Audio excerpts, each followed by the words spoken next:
저는 행복한 날입니다. 제가 행복한데 여러분이 왜 안 하죠?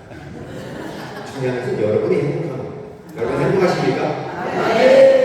저는 이렇게 해석을 해봅니다. 하나님이 일상의 삶 속에서 잠시 시간을 내어서 집합 교육 형태로 모여서 말씀을 집중적으로 들을 수 있는 기회를 주신 것 너무 감사한 것입니다. 아무 때나 없는 날이 아니고 1년에 딱 한 번일 수밖에 없는데 이 한 번에 주어진 이 시간에 하나님의 은혜가 넘친다면, 그리고 부흥의 기간에 또 비가 오게 함으로써 비가 온다는 것은 우리들의 마음속에 성령이 임하는 것으로 연상할 수 있는 은혜가 있는 것입니다. 코에 걸면 코골이, 귀에 걸면 귀걸이. 아멘. 무슨 소리냐면 우리 하나님 참 좋으신 하나님이십니다. 그분이 말씀으로 천지를 창조하신 이 스텝을 저와 여러분에게 주시고 믿음의 사람들은 언어로 고백하게 함으로써 언어 그대로 이루어지게 너도 한번 해보라고 하는 것이 성경이 저와 여러분에게 가르쳐 주시는 것입니다. 우리는 귀한 말씀을 들었습니다. 오늘 주제가 무엇일까요? 성령으로 충만한 우리, 성령으로 하나된 우리. 아멘. 그러니까 마지막 설교 때 가장 고민스러운 것이 이 모든 설교 함께 아우르는 설교가 되어야 되는데 그 고민이었습니다. 다음부터는 끝에 설교하지 않기를 원합니다. 미리 내가 준비하면 확 쏴버리고 나가면 좋은데 이 막판에 이렇게 한다고 하는 것은 굉장히 어렵습니다. 자, 그래서 오늘 우리의 고백, 고린도전서 13장 1절로 7절에 있는 말씀을 중심으로 저와 여러분에게 하나님이 주신 은혜가 축복이 넘치기를 예수님의 이름으로 축복합니다. 우리의 고백 있습니까? 저는 고백 있습니다. 저는 믿으니까 이 얘기하는 거예요. 여러분 고백가 있습니까? 무엇이죠? 예수님. 우유우 네, 정확하게 표현해 주셨으면 좋겠습니다. 성령으로 충만한 우리들이 마지막에 한번 확실하게 잡고 가야 될 게 있다면 무엇일까? 아니 이미라도 내게 있는 것을 내가 알지 못하고 한다면 이게 얼마나 속상한 일이고, 그래서 알고 있는 것을 다시 한번 인식하고 가는 것이 부흥의 은혜가 아닌가 싶습니다. 그래서 하나님께 저와 여러분에게 주신 세 가지 보물을 설명해 드립니다. 이것은 제가 설명한 것이 아니고 이미 오랜 시간 동안 기독교의 세 가지 보물이라는 단어가 있어요. 우리는 고린도서 13장을 방송했습니다. 그 다음은 12장까지가 나온 게 무엇이죠? 은사장입니다. 성령 하면 그분이 어떠한 분이신가를 여러분들은 알고 계실 것입니다. 그리고 성령이 임하시면 어떤 현상이 나타나는지도 우리는 들었습니다. 입으로 방언이 터집니다. 눈으로 바람 같은 소리가 들려지는 것이 보이고 불의 혀같이 갈라지는 역사가 나타났다고 했습니다. 여러분 보이십니까? 그들은 보았다는 거예요. 그때 당시에 사도행전에 있던 모든 분들은 보았다는 겁니다. 더 중요한 건 뭘까요? 우리들 마음이 뜨거워지기 시작하고 우리들이 바뀌기 시작했다는 것입니다. 그렇다면 우리가 기독교에서 예수님을 믿고 따라가는 이 모습 가운데 최종적인 우리의 도착지는 어디일까요? 여러분의 인생의 마지막 도착지는 어디일까요? 천국을 가시길 원하십니까? 저는 아파트 살아야 돼요. 아파트. 네, 아파트 살아봐야 되고 이것도 해보고 저것도 해봐야 됩니다. 천국에 주님께서 올라오라 그럼 뭐라고 그래요? 할렐루야. 하나님 잠깐만 기다려주세요. 아파트 3년만 살고 이렇게 하는 것은 우리 모습은 아닐까? 이 말은 무슨 말일까요? 저 천국이 얼마나 좋고 아름다운 세계가인지를 우리는 모르기 때문에 이 땅에는 아파트 넣고 아파트란 말이에요. 예, 아파트 하면 돈이 많이 올라가잖아요. 우리의 가치는 아닐까? 그렇다면 우리가 가장 중요한 건 성령 충만한 삶을 살아가는 사람에 위해서 가장 핵심적인 것은 어디에 방점을 찍어야 될까요? 사랑인 것입니다. 맞지요? 네, 사랑입니다. 최종적인 우리의 마지막은 사랑이에요. 제가 바라는 게 아니에요. 예수께서 십자가에 못 박혀 죽으시고 로마서 5장 8절에 우리에 대한 하나님의 사랑을 확증하셨느니라. 그리고 마침표를 딱 찍었어요. 그리고 율법의 마침이라고 말하면서 그걸 딱 찍어버렸어요. 더 이상 새로운 세계가 열려지지 않습니다. 이미 예수께서 말하는 대로 시온의 대로가 열려져 버린 것입니다. 성경에서 시온의 대로라고 말하면 저는 구원의 고속도로라고 하는 것입니다. 때는 우리는 구원의 방주, 또 구원의 방주 말고 구원열차를 타고 가는 것입니다. 오늘 여러분 알고 있는 그 기차에 그 방주에 탄 것 아닙니까? 그렇다면 뭐가 걱정이 되시죠? 뭐가 염려가 되시죠? 되게 목사님들이 약간 유혹을 받는 게 뭐냐면 건강을 위해서 축복하고 이 땅에서 미래를 위해서 기도하고 우리 자녀를 위해서 기도하면 하면서가 높아지는데 하나님의 나라의 소망을 가지고 사랑을 가지고 믿음을 가지고 말하면 약해지기 시작합니다. 하나님 그거 말고요. 아파트 이 땅에 있는 거 먼저 챙겨주시고 나중에 거 챙겨주시죠 라고 하는 것입니다. 근데 주님께서는 너희의 필요한 모든 것을 알고 있다. 너희가 먼저 하나님의 나라와 의를 구하라. 그러면 내가 이 모든 것을 더하여 주시리라. 아버지는 자식에게 좋은 것 준다고 말했습니다. 같이 말씀드렸습니다. 근데 제가 여러분에게 지금 말씀드리는 것은 여러분이 그동안 말씀을 듣고 훈련했던 모든 분들 머리에 정립을 한번 하셨으면 좋겠어요. 저와 여러분의 머릿속에 뭐가 들었냐면 자, 하나님이 저와 여러분에게 주신 게 있어요. 뭐 주셨나요? 구약에 보면 우리에게 믿음을 주셨다고 했습니다. 맞죠? 믿음은 들어보서 난다고 말씀했습니다. 하나님의 말씀을 많이 듣고 읽고 행하십시오. 그러면 저와 여러분도 모르게 여러분의 내주하신 성령께서 여러분의 마음을 열어주실 것입니다. 그렇게 했을 때 여러분의 믿음이 생깁니다. 자, 믿음은 어떠한 것입니까? 보이지 않아요. 추상적인 거예요. 너무 큰 것처럼 느껴집니다. 그래서 우리는 구약의 모습을 바라보면서 구약에 기록된 내용 몇 가지를 가지고 여러분 그림을 그려보는 작업을 하겠습니다. 자, 하나님께서 구약에 우리에게 귀한 선물 주셨습니다. 무엇인가요? 언약궤를 주셨습니다. 하나님께서는 모세 시대 현치로 하나님의 친히 나타나서 말씀해 주셨습니다.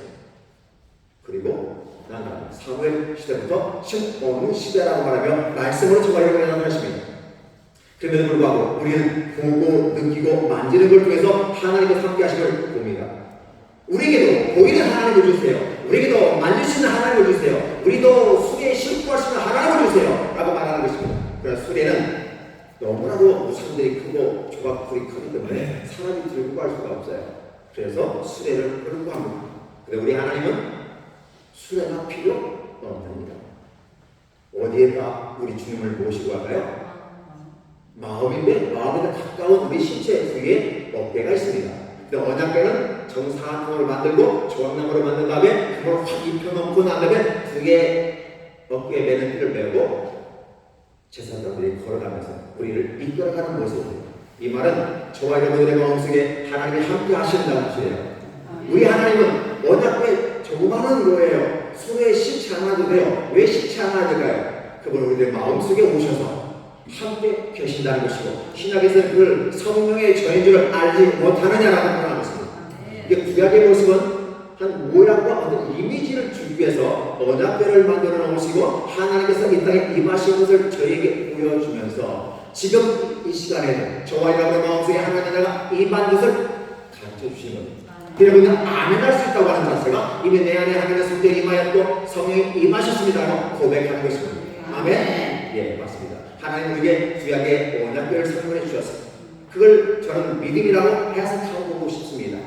구약에 주신 모든 어떤 모형들은 신약에서의 어떤 하나님의 나라를 알리기 위한 모형, 타이포로지라고 해요. 모형론이에요. 그렇기 때문에 이것은 신약에서 다시 해석해 줘야 되는 거잖아요. 그래서 언약궤는 하나님 우리에게 준 믿음이에요. 보이게 만들어 주시는 믿음이에요. 그럼에도 불구하고 그 보이는 언약궤만 있으면 진짜 우리가 승리하느냐? 언약궤만 있으면 하나님께서 우리와 함께 하시느냐? 그게 아님을 알려주죠. 언약궤를 뺏긴 적이 있죠. 네, 사사기 때문에 일단 뺏깁니다. 힘이 없어서 뺏겨요. 그때 다 뺏겼을 때 결국은 뭐예요? 언약궤가 없어서 졌을까요? 언약궤가 있어서 이겼을까요? 아니죠.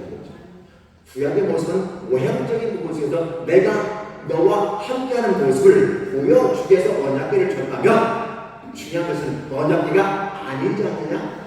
내가 너와 함께하는 것을 보여주는 거야. 내가 너와 함께한다는 사실이야. 믿어? 라고 하는 거야. 외형적인 것은 너희가 시각화시켜서 너하고 쉽게 이해하고 따라오게 만든 것이다.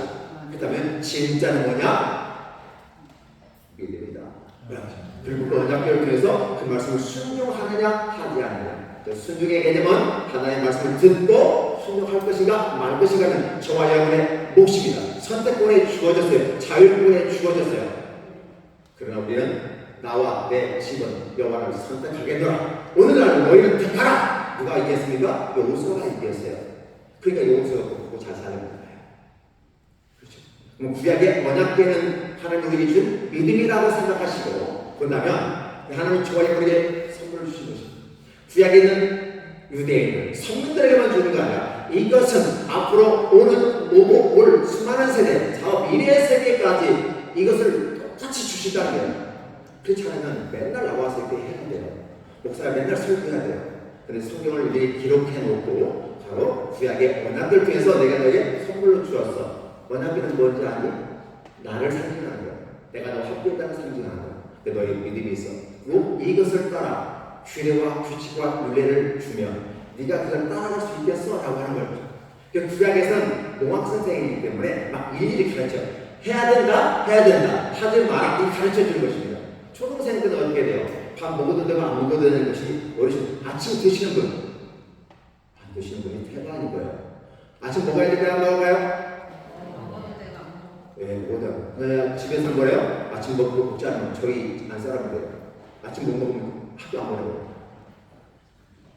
아침 안 먹으면 학교 안 보낸다니까요. 학교 가기 위해서는 다 먹어요. 웃겼어요. 근데 초등학교 때는 그렇게 가르쳐요.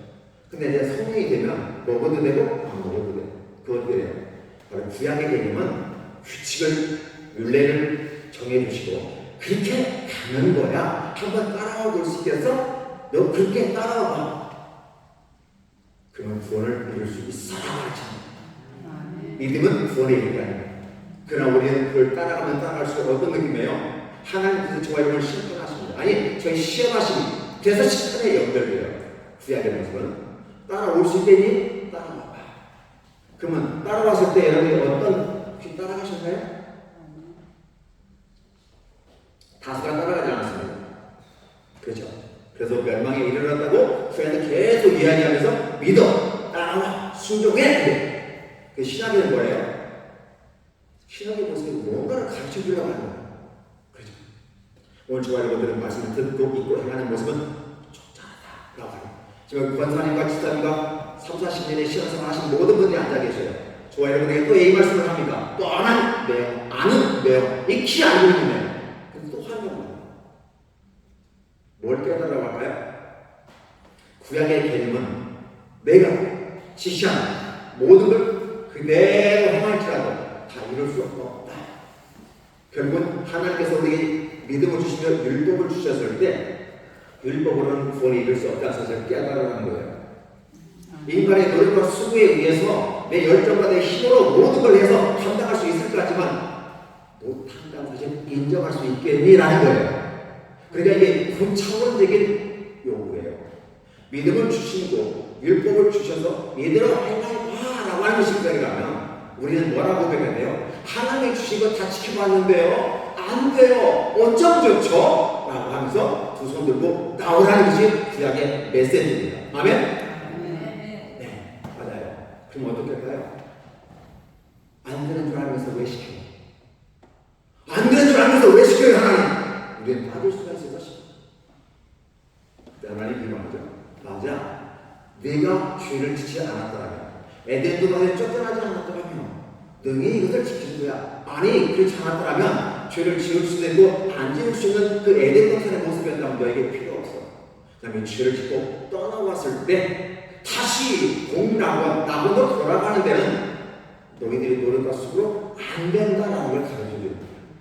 근데 굳이 하겠다고 나선 사람들이 있어요. 바벨탑 사건을 통해서 보시면 여러분이 아실 것입니다.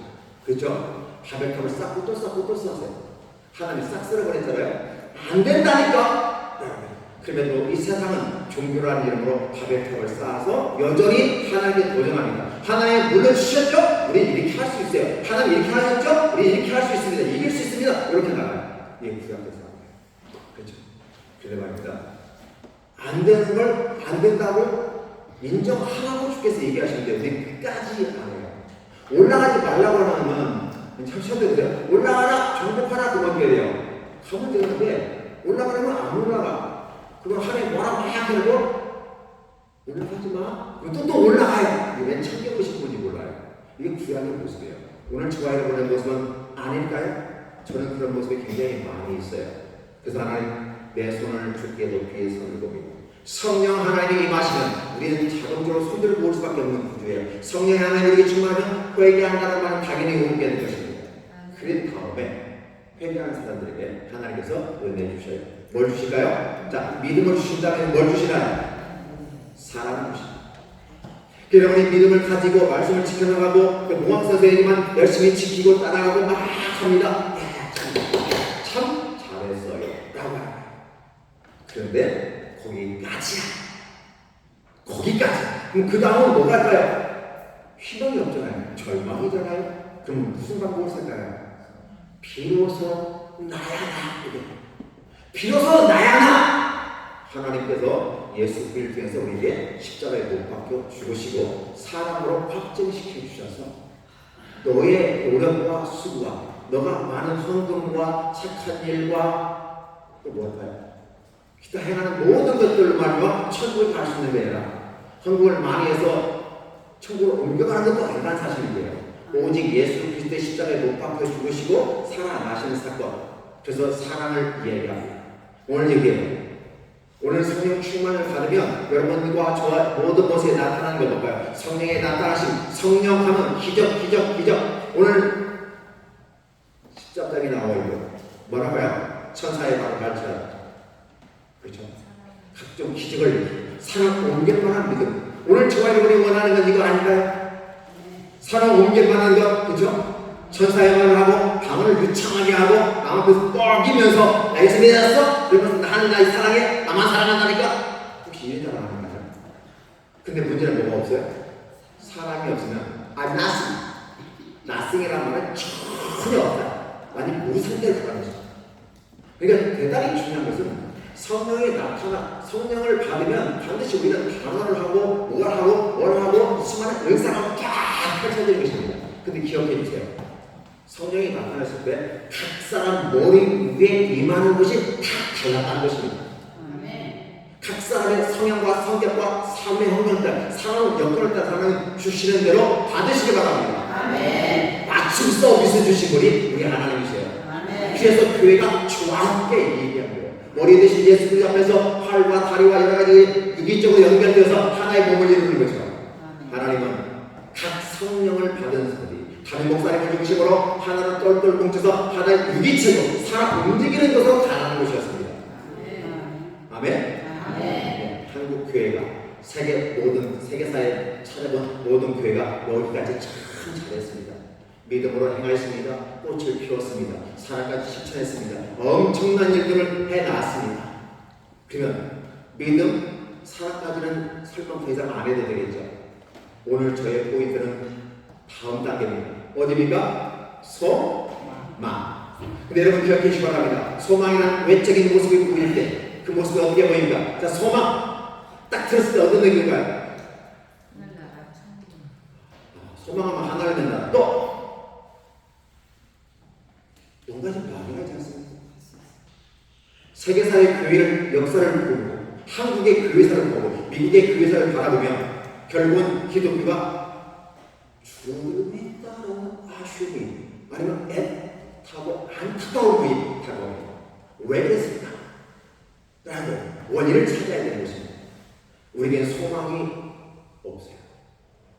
여전히 우리 하나님을 바라본다고 말하면서 이 땅의 것을 사람 옮길 만한 믿음을 주시고 천사의 말하게 해주시고 나보다 더 탁월하게 해주시고 내 몸을 불쌍하게 내어준다 할지라도 결국 사랑할 수는 없고 그 사랑까지 참 잘하셨어요. 근데 이 사랑이 이 정점이에요. 왜 하나님의 사랑이시고 결국 사랑으로 이 기독교의 마침이 되었어요. 우리의 최종적인 도착된 사랑이에요. 그 사랑의 열차를 타고 천국까지 가요. 지속 발전하고 지속성을 갖고 갈 수 있는 유일한 게 뭘까? 믿음, 사랑을 그 다음에 있는 것. 그게 바로 소망인 거죠. 그 소망을 또 다른 이면을 바라보면 인내라는 단어가 주어집니다. 아멘? 여러분은 초등학문에 속한 초등학생이십니까? 아니면 고등학문에 있는 복음을 따라가는 사람입니까? 복음을 따라가는 사람이고 성인이고 그동안 살아왔습니다. 그렇죠? 그렇다면 이제는 여러분이 자율성을 가지고 얼마든지 주님의 영광을 위해서 이제 각자의 역량을 가지고 교회를 중심으로 흩어져서 직업은 다르지만 열심히 살아서 그리고 주위에 또 모여서 우시아 하나님의 나라를 세워가는 모습이 아름다운 모습이에요. 근데 우시아 하기를 하는데 우리 목사님들이 하는 일이에요. 교회에 성도가 들어오지 않으면 신체가 된다는 말이에요. 새로운 사람이 들어와야 뭔가 툭짝툭짝 하는데 있는 사람이 계속 그 자리에 있으면 나중에 그 말씀이고 그 밥에 그 나물 그 밥에 이렇게 되는 거예요. 이게 어떻게 돼요? 새로운 사람이 들어와야 돼. 새로운 사람에 대한 긴장감이고 그러잖아요. 그렇죠? 그래서 교회가 부흥합니다. 그런데 문제는 뭐냐면 예수 믿는 사람은 제한되어 있는 것 같아요. 만민이 구원받기를 원하시는 하나님의 계획이지만 하나님이 구원하기로 작정된 사람은 제한되어 있어요. 그 영역은 누구도 몰라요. 오직 주님만 아시는 거예요. 근데 그 영역 속에 여러분이 들어와 있다는 것은 감사한 일이죠. 아멘. 복 받은 줄로 믿으시기 바랍니다. 자, 그럼 저와 여러분들이 지금 필요한 건 뭘까요? 성령 충만했습니다. 성령이 누구신지도 알아요. 성령은 누구신가요? 성부와 성자께서 발출해서 보내셨다는 말. 그 오신 분이 성령입니다. 예수님은 성부가 하신 일을 그대로 하신 분이 예수님이에요. 자기 뜻과 계획이 아니에요. 예수님은 하신 모든 일이 성부 하나님의 계획을 따라 움직이셨어요. 성령 하나님은 자기 생각을 갖고 얘기하잖아요. 예수님의 생각과 그 모든 걸 가지고 우리에게 그대로 적용해 주신 겁니다. 왜 그럴까요? 주님께서는 자신의 구원의 고속도를 막으려고 하나님 나라 보자고 변해가셨습니다. 그런데 생각해보니까 너무 제자들부터 시작해서 믿을 수가 없어. 그렇죠? 같이 있어도 예수님한테 치료받고 다니는 3명의 제자들과 함께 있고요. 친히 성령 받고 가르쳐 줬는데도 그런 제자들만. 그러니까 어렵잖아요.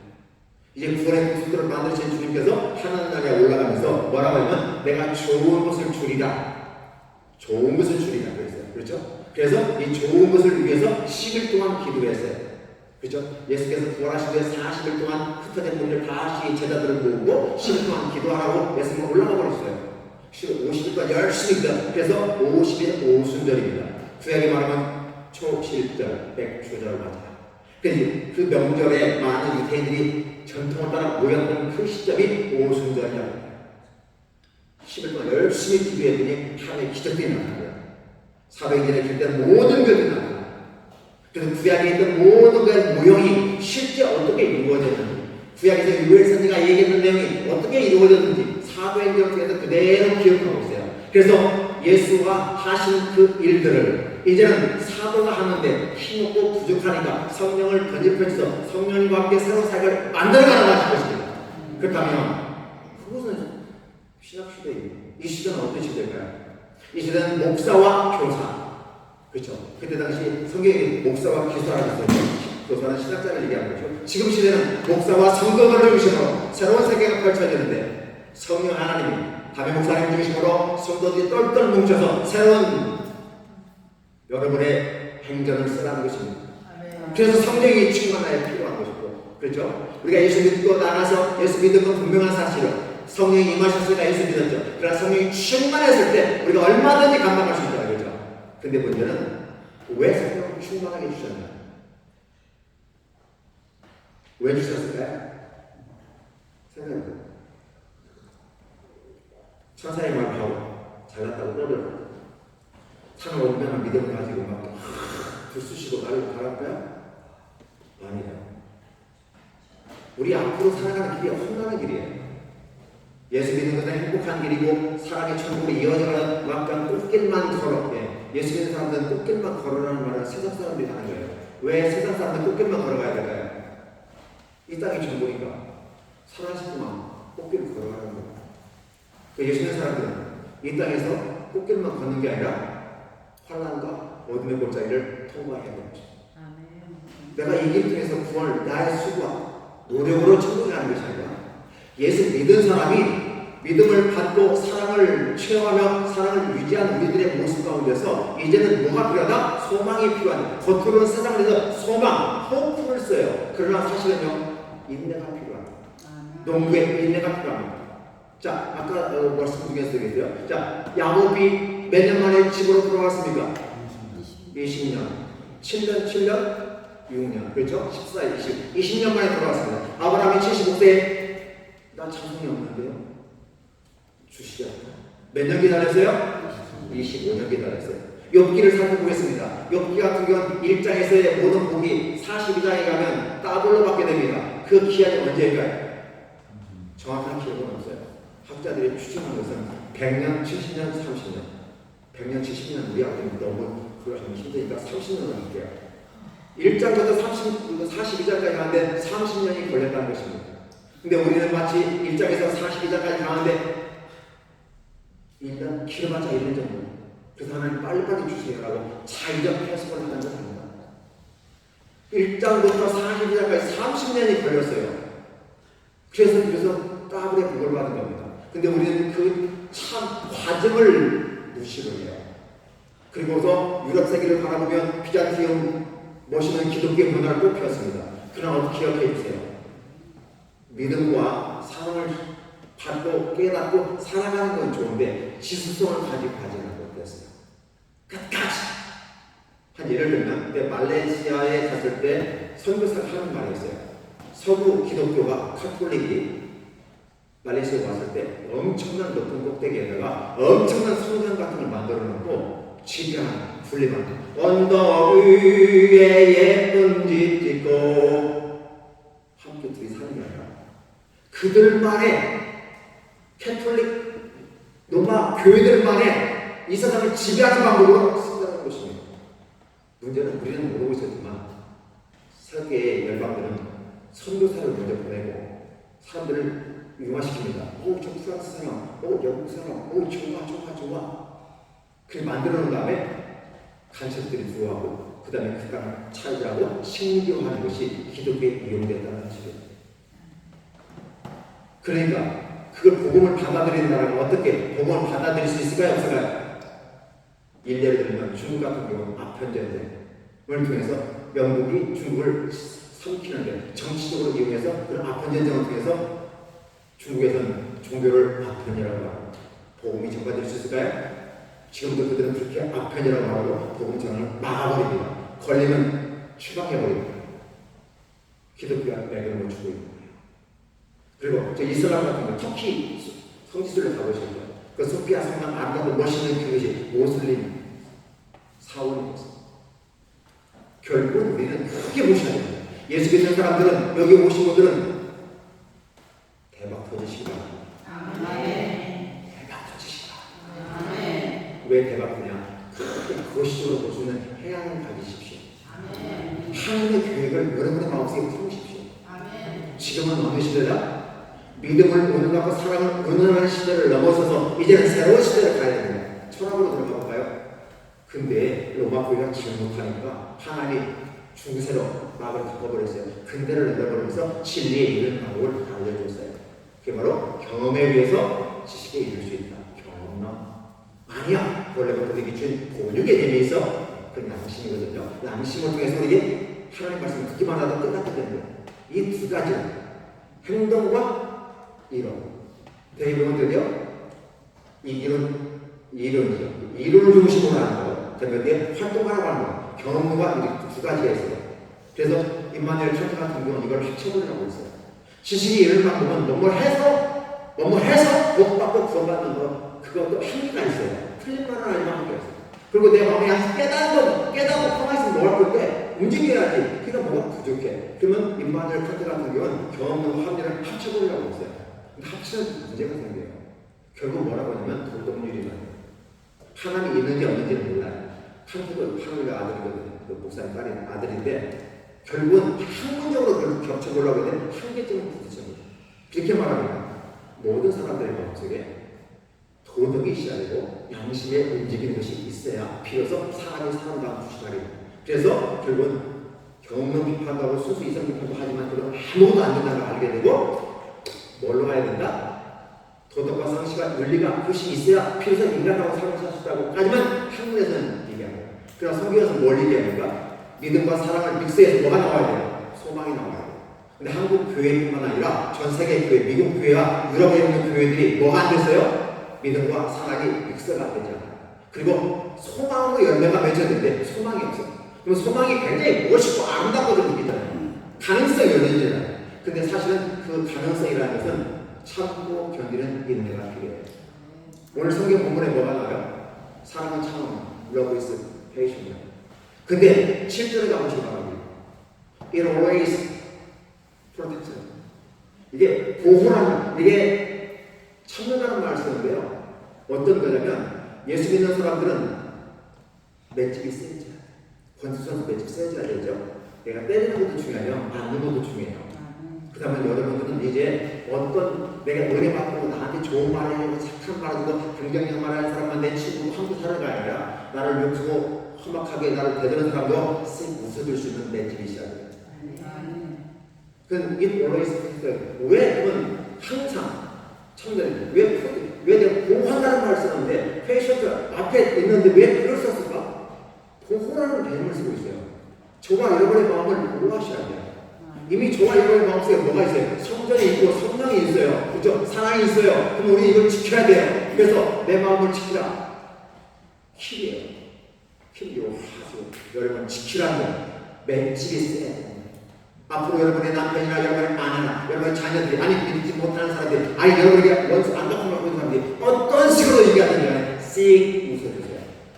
근데 맷집이 세지 못하는 사람은 한마디 하면 네가 그랬어? 눈에 쌍신지를 키고 달라들면서 그럼 죽기 전에 싸움보다 달라들어요. 그럼 받았던 믿음과 은혜는 어디든지 사라져버려요. 지옥이 마음이. 아멘. 네. 느껴보시고 그런 저는 그걸 느끼지 않기를 원합니다. 여러분들은 이제 숙제가 남았어요. 오늘 끝나고 가면 가요. 의정부로 돌아가고 각자 유치원 돌아갑니다. 뭐 하실래요? 여러분 가진 믿음과 여러분 가진 사랑을 믹스해 보십시오. 그래서 진짜 소망이라는 꽃을 피워보십시오. 그 소망이라는 꽃을 피우면서 불꽃처럼 피워나보세요. 각자에 맞춘 위치에서 최선을 인내하며 싸워보세요. 농부의 인내를 배우라고 했어요. 농사 씨 뿌려놓고 승질, 저 같은 승질이 워낙 급한 사람은 왜안 나? 왜 자꾸 덜쳐봐요? 그러면 안 돼요. 모닥불을 피우는 것도 기다려봐야 모닥을 시작하고요. 씨도 뿌리는 기다려봐야 돼요. 농사 다 지어보신 경험들이 있죠? 연세 드시겠습니까? 네. 묻어놓고 기다리는 거죠. 그 기다리고 얼마나 친근한지.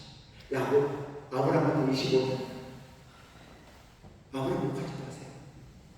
이번에 재산 누구한테 물려줄까요? 내 종에게 물려줍니다. 하나님은 아니야. 너는 종에게 물려줘야지. 아, 내 뜻은 아니야. 넌 네 아내가 나온 적자가 갈 거야. 안 주셔요. 하다가 참다가 여자분들이 쉬운 게 아닌데 요즘 사람은 막 결단을 했잖아요. 내가 아는 이 여자를 보낼 테니까 가서 해서 내가 눈 감아 줄게요. 눈 감고 있을 테니까 아들 하나만 나와. 왜 그런지 아십니까? 오죽했으면 그 믿음 중에 살아가 오죽했으면 오늘 저와 여러분의 사랑의 모습 아닐까요? 그렇죠? 하나님이 주시기 전까지 내가 다 할 거예요. 사울왕 기억나시나요? 기다려. 내가 가서 제사 드릴 테니까 아무리 불안하고 힘들고 어려워도 기다려. 뭘 얘기하죠? 구약에서 순종하고 기다려. 쉽지 않을 거야. 사울은 그래서 실패했어요. 인내를 못했어요. 조금만 더 참으면, 조금만 더 참았으면 될 것을. 지가 야 가지 마, 가지 마. 그럼 제사 드렸어요. 그래서 하나님께서 땡 역성 혁명이 발동하죠. 다윗이 전혀 다른 성씨가 들어와 왕이 되는데 그게 다윗이에요. 하나님은 다윗을 또 시험해봤어요. 다윗은 그렇지 않네요.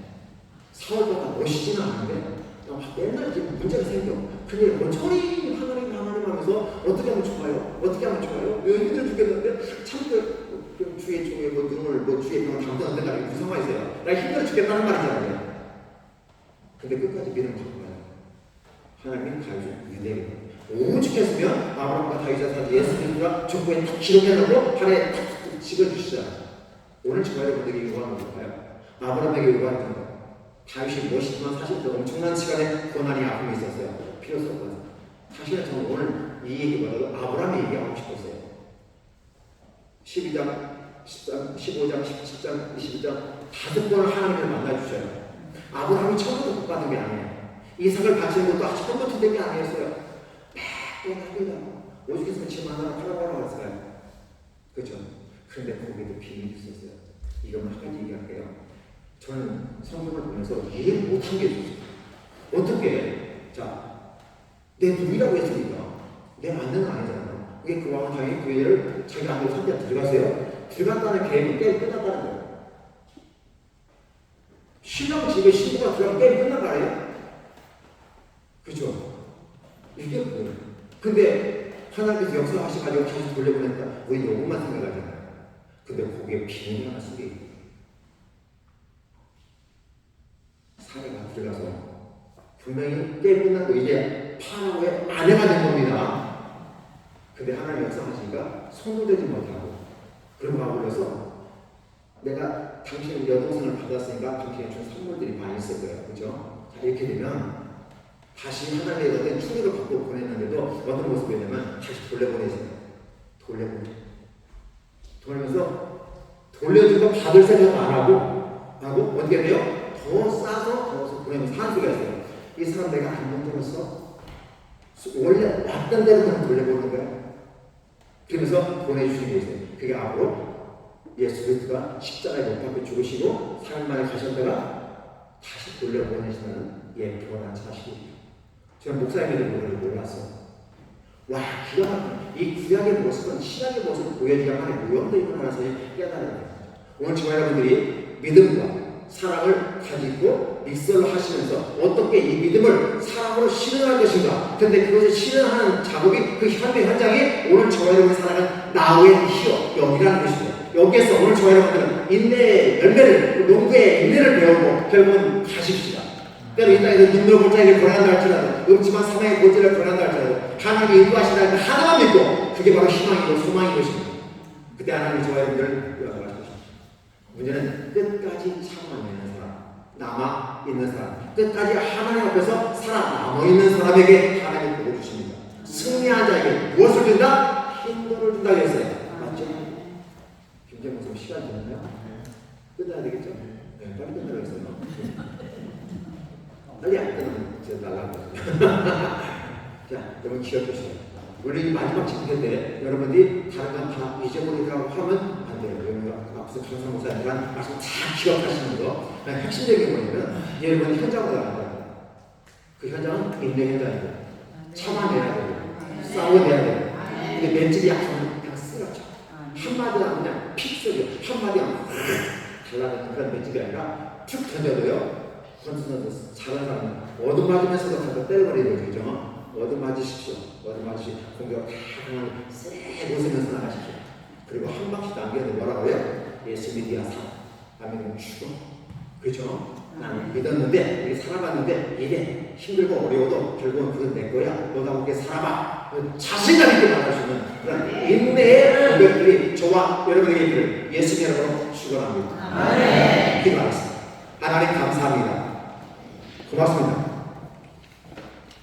부족한 제가 하나님 말씀을 전했는데 우리 성도들의 마음속에 이해가 잘 되게 해주시고 우리 성령 하나님께서 정리를 잘 시켜주셔서 지금 이해를 못해도 집에 가서라도 깨닫게 해주시고 잠자다가도 깨닫게 해주시고 꿈속에라도 주께서 해석해 주셔서 잘 이해되게 도와주시옵소서.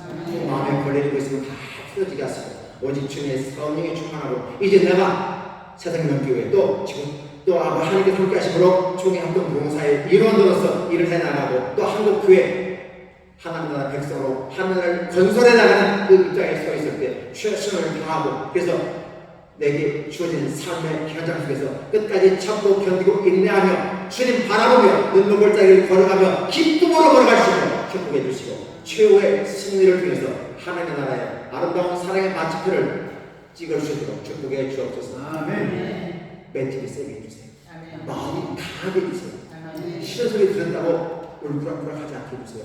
참고 견디고 인내하며 품어 나아가시도록 우리 예수께서 그 조롱과 모욕을 다 당하면서까지 맷집 있게 당당하게 심판받을 때도 네가 말하였다. 내가 하나님이다 라고 말하면서 당당하게 하셨던 것처럼 우리 성도도 예수님처럼 당당하게 이 땅을 인내하며 소망을 가지고 살아가도록 축복해 주시옵소서. 예수님의 이름으로 기도합니다. 아멘.